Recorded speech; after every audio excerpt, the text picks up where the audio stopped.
have our package from IPD. A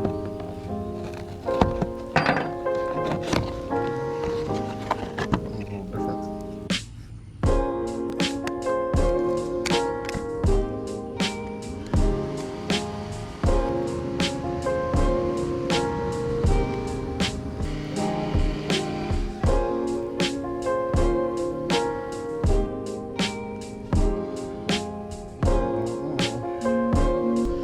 Also have brake fluid,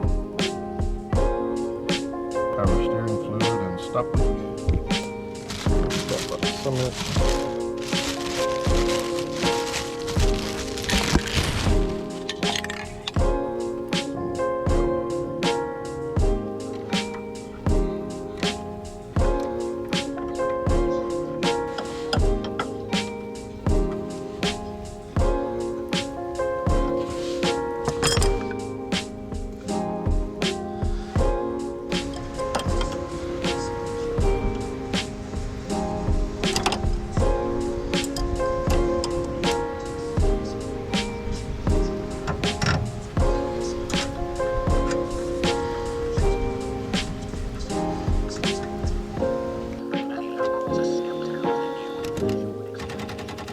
Alright, so I'm going to show you something I did, which is kind of funny because it's kind of hypocritical of me because I pick on people for doing this. I actually tape around the caliper without pulling it off.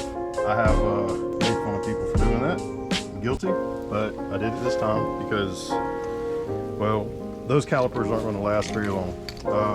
Eventually I'm going to do a big brake kit, and this was just temporary. I really don't care. I mean, look at this car. It's ugly. It's ugly.